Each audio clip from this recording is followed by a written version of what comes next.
अस्सलाम वालेकुम व्यूअर्स, अशरफुल YouTube channel में खुश आमदीद। आज एक नई डेवलपमेंट और बहुत बड़ी डेवलपमेंट हुई है। ऑफिशियल सीक्रेट एक्ट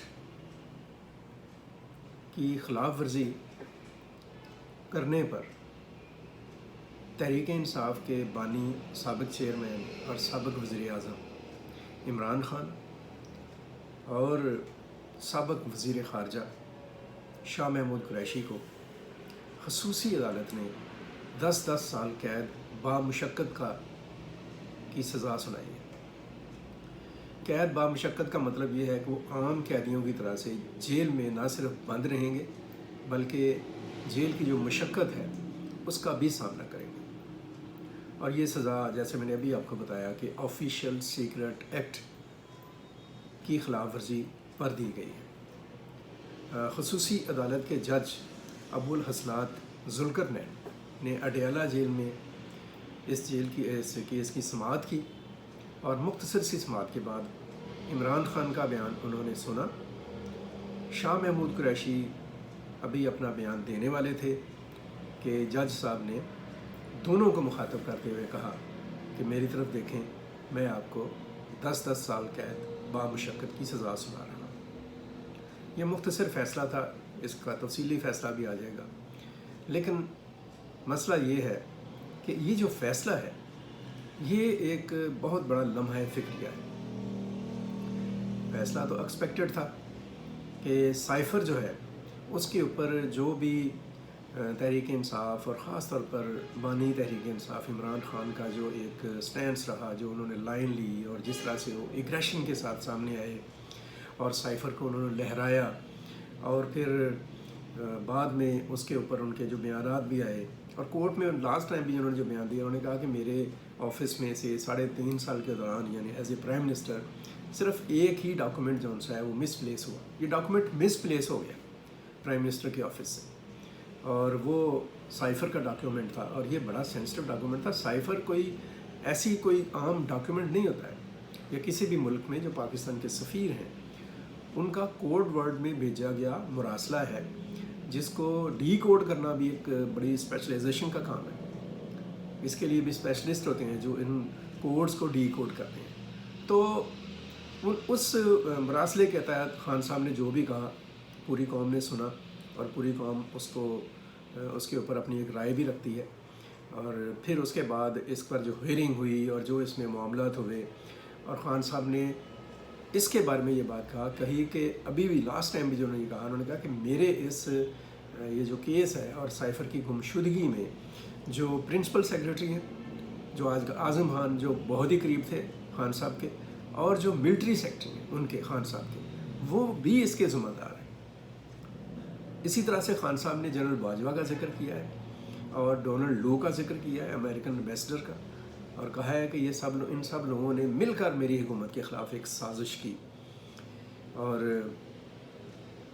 ये सारा जो ड्रामा है ये हुआ, और जो कुछ भी था उसके नताइज सामने आए। बहरहाल इस मामले के ऊपर, इस सिलसिले के ऊपर स्टेट ने अपनी एक लाइन ली। अदलिया के ज़रिए से एक लाइन जो है उसको आगे लेकर जाया गया, और इसके ऊपर अदालत को जो हक़ाइक़ नज़र आए उन हक़ाइक़ की रोशनी में उन्होंने फ़ैसला सुना दिया। पीटीआई ने, पाकिस्तान तहरीक इंसाफ ने, इस फ़ैसले के बाद जो चेयरमैन है पीटीआई गौहर, एडवोकेट गौहर, उन्होंने रिक्वेस्ट की है आवाम से, अपने वर्कर से अपील की है कि वो इस पर मुश्तिल ना हो, सड़कों पर ना आएँ, और अदालत इस फ़ैसले को तहम्मुल से बर्दाश्त किया जाए।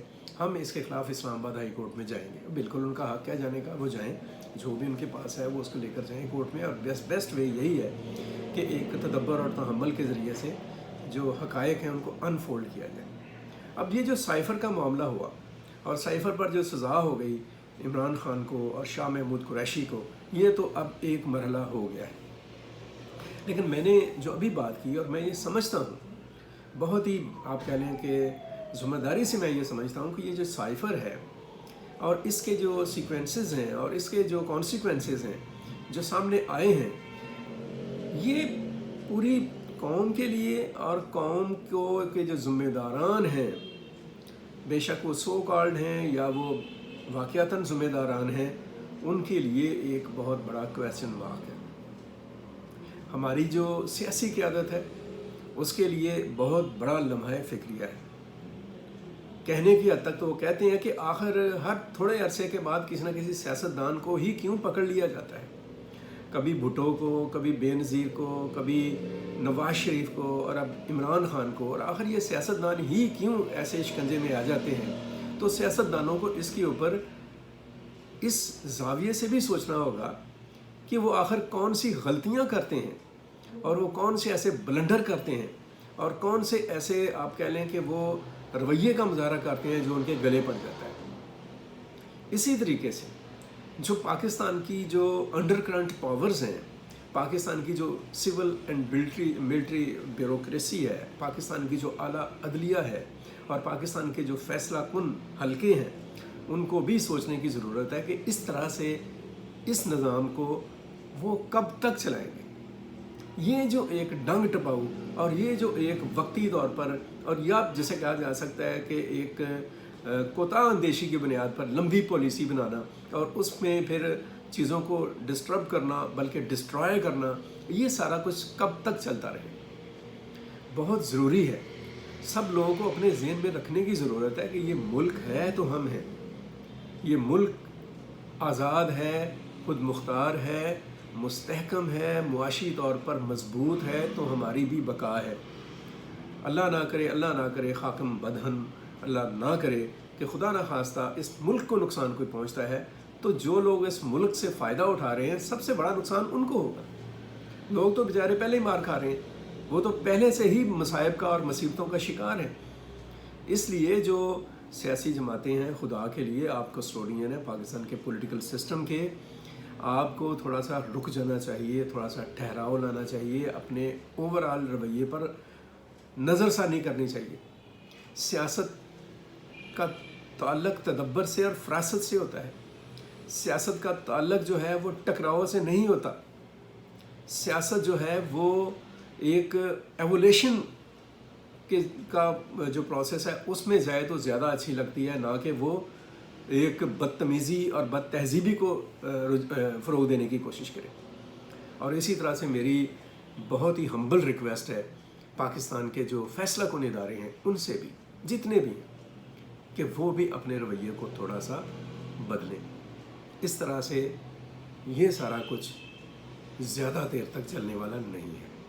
اور میں آپ سب کے ساتھ ساتھ جاتے جاتے یہ بھی بات کہوں کہ پاکستان کے جو عوام ہیں، اصل فیصلہ کن قوت وہ ہے، اور وہ جو اصل فیصلہ کن قوت ہے ان کے ساتھ ہی سب سے زیادہ ظلم، زیادتی اور ناانصافی ہوتی ہے. انہیں بھی یہ سوچنا ہوگا کہ ہمارے ساتھ آخر یہ کب تک ہوتا چلے جائے گا. انہیں کب تک انصاف سے، عدل اور انصاف کے نام پر ہی محروم کیا جائے گا. انہیں کب تک بنیادی حقوق سے محروم کیا جائے گا. انہیں کب تک ایک ایجوکیشن سسٹم سے محروم کیا جائے گا. انہیں کب تک معاشی استحکام سے محروم کیا جائے گا. انہیں کب تک ایک مضبوط، باوقار اور ایک طاقتور ملک کے شہری ہونے کی حیثیت سے محروم کیا جائے گا. اس کے لیے انہیں بھی سوچنے کی ضرورت ہے، سب کو سوچنے کی ضرورت ہے. یہ جو سائفر کیس ہے اور اس پر جو فیصلہ ہے، اس پر تاسف کا اظہار کرنا، اس پر خوشی کا اظہار کرنا، اس سے ہٹ کر ضرورت اس بات کی ہے کہ اس سے سیکھنے کی کوشش کی جائے. خدا کرے کہ ہم اس سے کچھ سیکھ کر کچھ بہتر سمت کی طرف جانے کی سوچ کو اختیار کر سکیں. اب تک کے لیے اتنا ہی. اپنا بہت سارا خیال رکھیں، اپنے گردنوار کا خیال رکھیں. خدا را پاکستان کے لیے سوچیں اور پاکستان کے بھلے اور بہتری کے لیے کچھ کرنے کی کوشش کرتے رہیں، کیونکہ اسی میں آپ سب کا بھلا اور بہتری ہے. مجھے عبد المقدم کامران اور ہاشم ظہیر کو اجازت دیجیے. اللہ حافظ. پاکستان زندہ باد.